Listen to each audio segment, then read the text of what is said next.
J'ai fait un rêve. J'ai rêvé d'un endroit où je pouvais parler en code binaire à n'importe qui dans la rue, à un endroit où je pouvais aller acheter des jeux vidéo rétro par centaines, où je pouvais aller jouer aux arcades pendant 6 heures d'affilée dans un édifice avec 4 étages d'arcade et où je pouvais aller me faire servir le thé par une fille déguisée en servante. Mais à mon réveil, j'ai constaté que cette ville existait.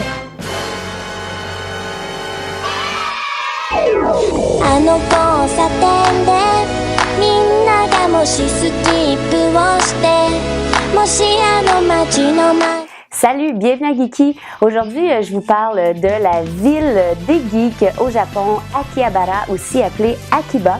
Donc, c'est une ville qui est spécialement conçue pour les intérêts otaku, c'est-à-dire qu'on retrouve une culture japonaise très, très renforcée. Vous pouvez acheter des jeux vidéo, il y a des magasins manga, des maid cafés, il y a énormément de magasins électroniques. Facilement accessible par train, Akiba se trouve entre les deux arrondissements de Taito et Chiyoda. Directement en sortant de la station de train, on retrouve déjà beaucoup de commerces de magasins et même des duty-free, là où les touristes et les voyageurs étrangers peuvent aller magasiner et simplement en montrant leur passeport vont sauver les taxes sur leurs achats. Sur la rue principale, en plus de trouver plusieurs attractions, vous allez pouvoir vous rendre au Club Sega. Club Sega qui est une arcade faisant plus de 4 étages de jeux d'arcade.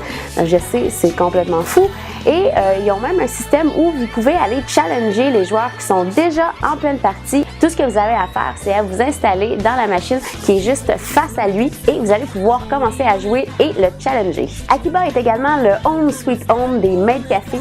Maid café qui est un concept où tu peux aller prendre un thé ou un dessert et te faire servir par une fille qui est déguisée en servante et qui doit agir comme une moe des animés japonais. Mais ça, on va revenir dans une autre capsule. Parce que c'est fucked up! En plus des maid cafés, on retrouve également des manga cafés. Là, inquiétez-vous pas, c'est pas des gens qui sont déguisés en livres qui vont venir vous servir du café. Ça ressemble un peu plus à notre concept de café internet. C'est-à-dire que vous pouvez vous rendre sur place, lire des mangas, regarder des DVD sur des animés japonais. Et souvent, ces établissements-là sont ouverts 24 heures sur 24, 7 jours sur 7. L'option lecture peut donc se transformer en logis d'une nuit aprimodique.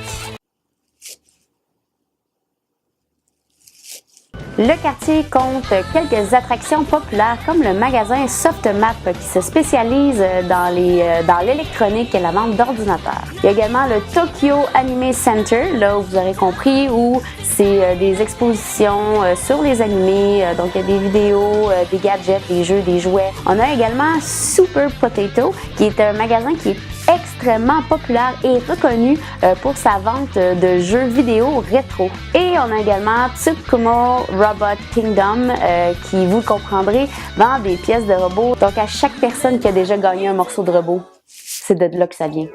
Donc voilà, c'est la fin de la capsule sur la ville électrique Akihabara, ville otaku du Japon. J'espère que ça vous a donné envie d'aller la visiter à un moment donné. Pour ma part, je vous invite à liker la page de Geeky, à partager la vidéo, puis aussi aller faire un tour sur ma page personnelle Facebook, Caro Fréchette. Arigato gozaimasu, sayonara!